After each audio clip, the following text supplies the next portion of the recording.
Bienvenidos amigos a otra edición de Consultorio de la Construcción. Yo soy Ítalo Tapia. En los últimos años, algunos ingenieros civiles han venido siendo enjuiciados debido a hallazgos por parte de la Contraloría General de la República en auditorías. Hallazgos que tienen criterios bastante subjetivos para poder hacerse, debido a que en muchos casos los auditores no son ingenieros civiles y son profesionales de otra índole, cayendo en algunos errores, conclusiones erradas y algunos enjuiciamientos innecesarios. ¿Cómo solucionar esto y cómo evitarlo? ¿Hasta qué punto el ingeniero civil tiene una responsabilidad penal o civil en las obras públicas? Para hablarnos más acerca de este tema está con nosotros el doctor César Nakazaki Servigón, quien es un reconocido abogado penalista de nuestro medio, y muchas gracias por estar con nosotros. A ti, Ítalo, por la invitación. A ver, hablemos en primer lugar acerca de las pruebas preconstituidas. Exactamente qué son las pruebas preconstituidas y cómo sirven dentro de un proceso judicial. La regla general es que la prueba es la que se produce en la etapa del proceso penal llamada de juzgamiento. Cuando vemos en la televisión que la persona es llevada ante un tribunal de justicia. En la etapa de juzgamiento se produce la prueba.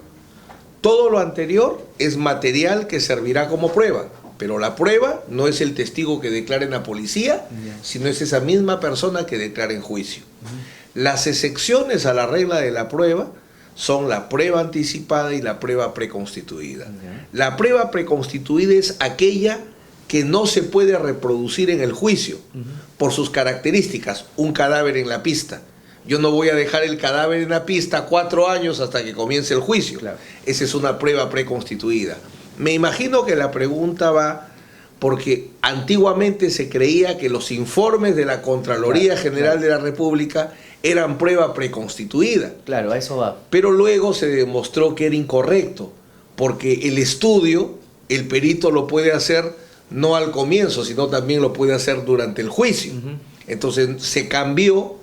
La ley se modificó y se dijo, ya no son prueba preconstituida, sino son pericias extrajudiciales que se producen fuera de un proceso y que deben ser tratadas como peritajes. Claro, entonces no sería una prueba preconstituida el informe del auditor de la Contraloría General de la República. Es una pericia extrajudicial. Entonces no tiene ningún valor en el proceso judicial. Tiene el valor de una pericia. El valor depende no de lo que diga, sino de su sustento. Si, por ejemplo, el perito de la Contraloría dice que no existió una emergencia climatológica que justificó una declaratoria de emergencia para contratar directamente, bueno, le preguntarán al perito contador o abogado cómo era descartado la existencia de una emergencia climatológica, si no es ENAMI, si no es sistema de defensa.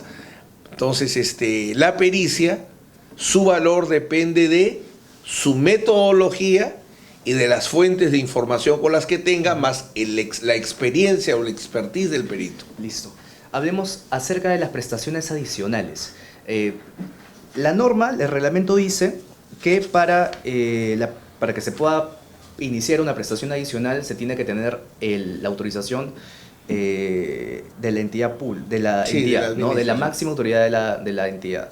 Entonces, para poder agilizar las cosas, lo que hace el contratista, lo que hace la supervisión de obra en una obra es empezar el proceso constructivo de la adicional sin la autorización para agilizar, para poder cumplir los plazos y tramitar esta autorización, durante el proceso constructivo. Entonces viene el auditor de la Contraloría y entonces denuncia por colusión tanto al supervisor como al contratista y al gerente de la entidad que aprobó esto.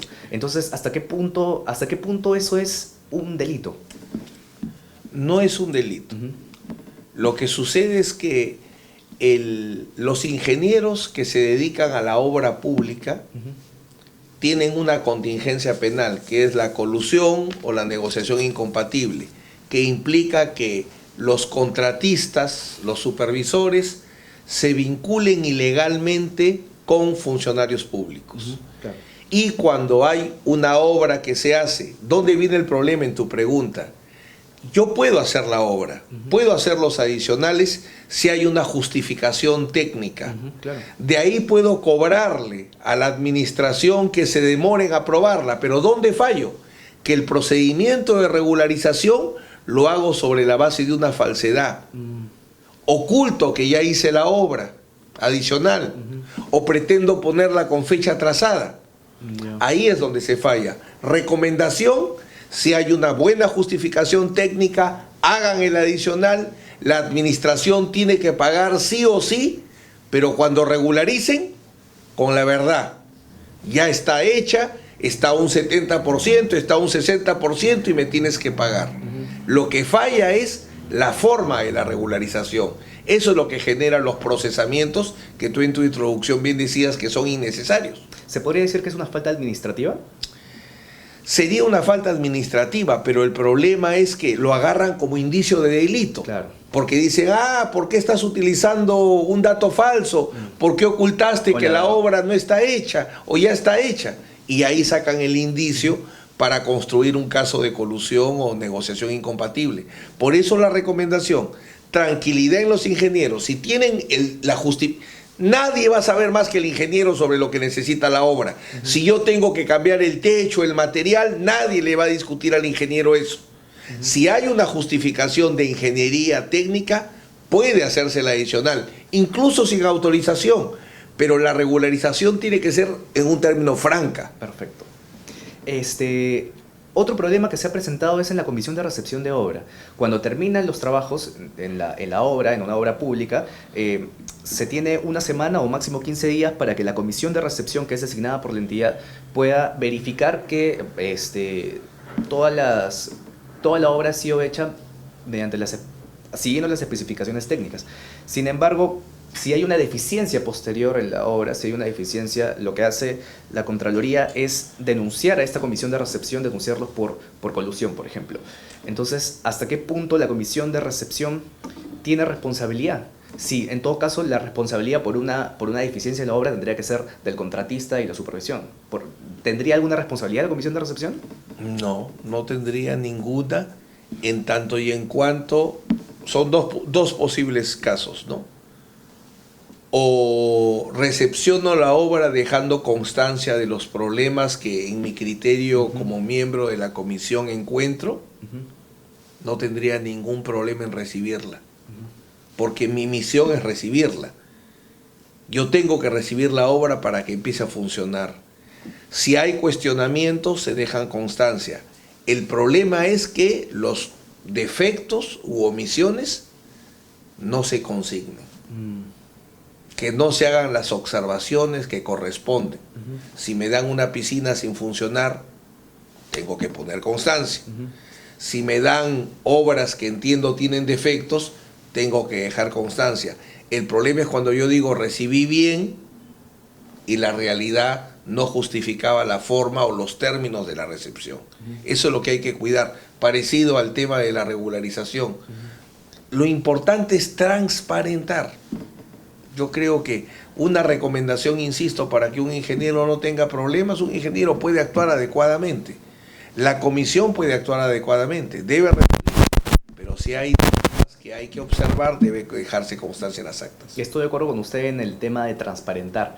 Y pasando a un tema relacionado con eso, es el tema del encargo de firmas en el cuaderno de obra. Según el reglamento, en el cuaderno de obra, solamente pueden escribir y firmar el ingeniero residente y también el ingeniero de la supervisión.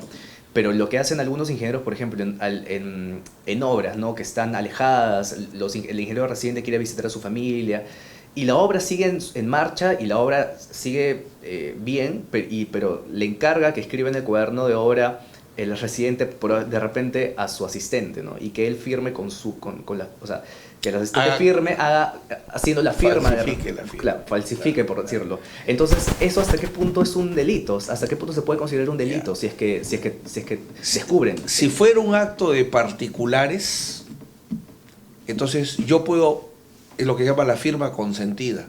Yo puedo autorizarte a que tú me hagas mi firma. Y si es para mi bien, yo soy el dueño de mi firma y autorizo a quien yo quiero para que me haga mi firma.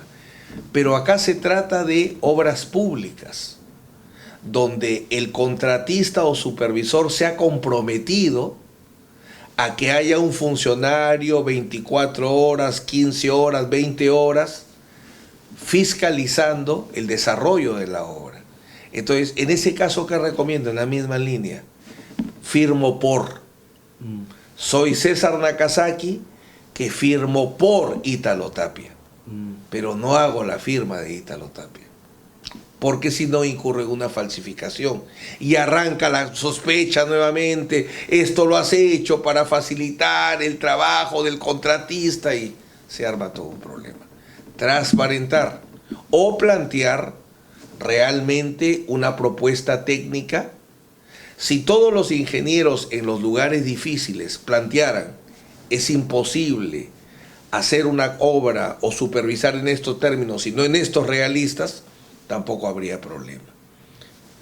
Lo mínimo que aconsejo es la firma por. Firmo por tal. Ahí estoy perfecto. Listo.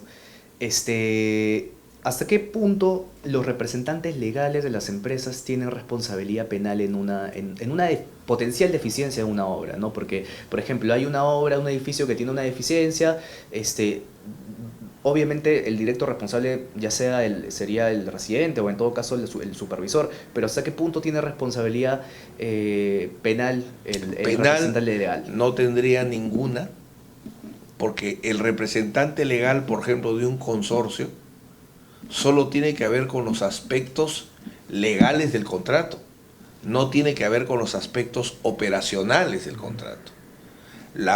Es como que el director del hospital o el representante legal de la clínica tenga que responder por la mala praxis del cirujano. Entonces, cada profesional responde por los defectos de sus actos profesionales. El ingeniero responde por una mala praxis de ingeniería, no el representante legal. El representante legal, si fuera un juicio civil de incumplimiento de contrato, claro, ahí sí entra en un arbitraje, pero en materia penal el representante legal no tiene ninguna responsabilidad. La responsabilidad penal es personal, no es delegada. Perfecto. No sé si, doctor, nos puede contar algún caso en el que usted haya defendido tal vez un ingeniero civil en el que se le haya acusado por motivos absurdos, por ejemplo. No sé si tendrá algún caso. He tenido, gracias a la confianza de mis patrocinados, la oportunidad de defender muchos de estos casos y efectivamente recuerdo permanentemente una práctica que es común. El Estado contrata a un profesional para que haga los estudios de las tierras. Y sobre ese estudio de tierras o de suelos, trabaja el ingeniero que hace la obra o el ingeniero supervisor. Fracasa la obra porque el estudio estuvo mal hecho. Al que hizo el estudio no lo llaman ni de testigo y procesan al ingeniero de la obra y al ingeniero de la supervisión, lo cual es un absurdo, porque por principio de confianza cada profesional es responsable de su área. Un caso. Otro caso, pobres representantes legales, bien preguntabas, son procesados por todos los problemas que hay en la obra, en la ejecución o en la supervisión, sin analizar que el representante legal, su campo específico es temas del contrato, no temas operativos.